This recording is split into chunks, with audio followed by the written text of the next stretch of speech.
విధి నిర్వహణలో ఉన్న వైద్యురాలిపై దారుణంగా అత్యాచారం చేసి ఆమె ప్రాణాన్ని బలి తీసుకున్నా అనే దోష భావన ఎక్కడా లేదు. దొరికిపోతే శిక్ష పడుతుందన్న భయం లేదు. పోలీసులు తనను పట్టుకున్నప్పుడు కూడా అతడి కళ్ళలో ఎలాంటి పశ్చాత్తాపము లేదు. వారు తనను ప్రశ్నిస్తున్నప్పుడు నిర్లక్ష్యపు సమాధానాలు చెప్పాడు.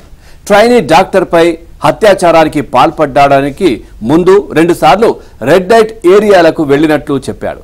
తాను చేసిన నేరాన్ని ఒప్పుకొని కావాలంటే నన్ను ఉరి తీసుకోండి అని చెప్పాడు. కోల్కతాలోని ఆర్జీకర్ వైద్య కళాశాల ఆసుపత్రిలో పీజీ ట్రైనీ డాక్టర్పై అత్యాచారం జరిపిన నిందితుడు సంజయ్ రాయ్ తీరిది.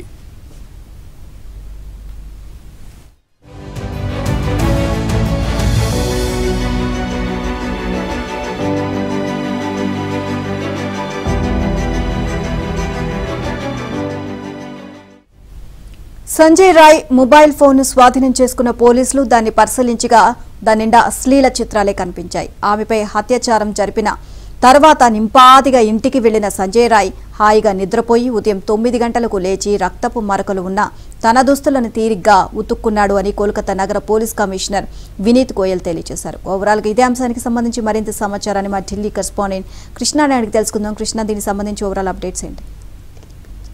నీలిమ పశ్చిమ బెంగాల్లో వైద్యురాలపైన అత్యాచారం అదేవిధంగా హత్యకు నిరసిస్తూ దేశవ్యాప్తంగా వైద్యులు వైద్య సిబ్బంది నిరోధకంగా సమ్మెకు దిగారు.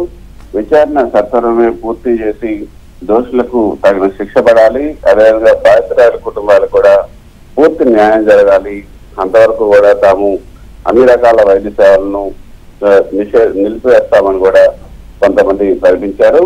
అయితే కోల్కతాతో పాటు ఢిల్లీ, ముంబై, చండీగఢ్, లక్నో మిగతా నగరాలకు కూడా ఈ నిరసన ప్రదర్శనలు సాగుతూ ఉన్నాయి. మరికొన్ని చోట్ల అనేక నగరాల్లో సిబ్బంది రోడ్లపై కూడా వచ్చారు. వైద్య సిబ్బందికి పూర్తి భద్రత కల్పించాలని కూడా డిమాండ్ చేస్తున్నారు. ఎయిమ్స్ వంటి ప్రఖ్యాత వైద్య సంస్థల సిబ్బంది కూడా ఈ ఆందోళనలో పాల్గొంచుకుంటూ ఉన్నారు. ఇక మహిళా కమిషన్ కూడా రంగంలోకి దిగింది. కోల్కతాలోని ఆర్జీకర్ ప్రభుత్వ మెడికల్ కాలేజీలో కాన్ఫరెన్స్ హాల్లోనే వైద్యురాలపైన సంజయ్ రాయ్ అనే సివిక్ వాలంటీర్ గురువారం అత్యాచారానికి అదేవిధంగా హత్యకు పాల్పడటం సంచలనాన్ని సృష్టించింది. ఈ దారుణం శుక్రవారం వెలుగులోకి వచ్చింది. దీనిపైన బెంగాల్లో నిరసనలు, ఆందోళనలు అన్ని చోట్ల కూడా పాకుపోతున్నాయి. దాంతో 4 రోజులుగా దేశం అంతా కూడా అట్టుడిపోతుంది. బెంగాల్లో అయితే వైద్య సేవలు పూర్తిగా పడికేశాయి. Federation of resident doctors of India తదితర సంఘాల సమ్మెకు పూర్తి మద్దతు ప్రకటించాయి. కేసు దర్యాప్తుకి అయితే జాతీయ మహిళా కమిషన్ కూడా కోల్కతాకి చేరుకుంది. పోలీసు ఉన్నతాధికారులతో కూడా భేటీ అయింది. సో కేసు దర్యాప్తు సిబిఐకి అప్పగించాలని కూడా కలకత్తా హైకోర్టులో పిల్ దాఖలైంది. దీనికి సంబంధించి ఈ రోజు విచారణ జరగబోతుంది. కోల్కతా మెడికల్ కాలేజీలో జరిగినటువంటి ఈ యొక్క భారీ ర్యాలీలో కూడా ప్రముఖ నటీనటులు అందరూ కూడా పాల్గొన్నారు. సో మొత్తానికైతే సీఎం కూడా స్పందించారు. ఖచ్చితంగా వారంలో చేయించకపోతే ఈ కేసుని సిబిఐకి అప్పగిస్తామని మమతా బెనర్జీ కూడా చెప్పడాన్ని బట్టి చూస్తుంటే ఖచ్చితంగా ఈ కేసును సాల్వ్ చేసే అవకాశం ఉందన్నది అందరూ చెప్తున్నారు.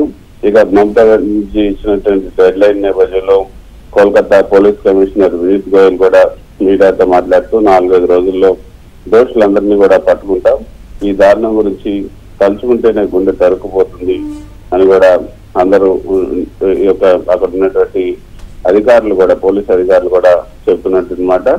బాధితురాల కుటుంబానికి సత్వర న్యాయం జరిగేలా చూడాలని తృణమూల్ ప్రభుత్వానికి ఇతర పార్టీలకు సంబంధించిన నేతలంతా కూడా విజ్ఞప్తి చేస్తున్నారు.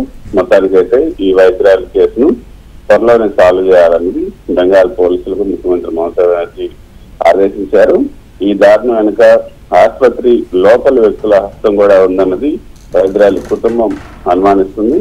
వారెవరో కనిపెట్టి ఆదివారం లోపు అందరినీ కూడా అరెస్ట్ చేయాలి, లేని పక్షంలో కేసును సిబిఐకి అప్పగిస్తారని కూడా ఈ యొక్క మమతా బెనర్జీ చెప్పిన నేపథ్యంలో ఈ కేసు చాలా సీరియస్ అవుతుంది. అయితే ఈ కేసు మొత్తంగా కూడా ఒక విధంగా దేశవ్యాప్తంగా అన్ని వైద్య కళాశాలలకు అన్ని హాస్పిటల్కు కూడా పాకుతున్న నేపథ్యంలో దీనిపైన దేశవ్యాప్తంగా మిగతా రాష్ట్రాలలో కూడా అందరూ అధికారులంతా కూడా అలర్ట్ అయ్యారు. ఈ కేసును త్వరగా సాల్వ్ చేయాలని ముఖ్యమంత్రి మమతా బెనర్జీపై కూడా ఒత్తిడి పెరుగుతున్నటువంటి విషయం మనకి ఇప్పుడు అర్థమవుతుంది. ప్రిన్సిపల్ కూడా రాజీనామా చేశారు. ఈ వైద్యురాల హత్యపై దేశవ్యాప్తంగా నిరసనలు ఆందోళన నేపథ్యంలో RG Kar medical college principal doctor Sandip Ghosh కూడా నిన్న రాజీనామా చేశారు. తరచుగా వస్తున్నటువంటి విమర్శలు అవమానాన్ని భరించలేని కూడా ఆయన చెప్పారు. బాధితురాలనే నిందితురాలుగా చూపిస్తూ నేను వ్యాఖ్యలు చేశానంటూ అబద్ధం, ఆమె నా కూతురు లాంటిది, నేను కూడా తండ్రి అని కూడా ప్రిన్సిపల్ చెప్పడం మనం చూసాం. మొత్తానికి అయితే ఇది కొంత నిరసనలు మిగతా రాష్ట్రాలు కూడా సాగుతూ ఉన్నాయి. మరి బెంగాల్ ప్రభుత్వం ఏం చేస్తుందని చూడాలి. Right, thank you Krishna.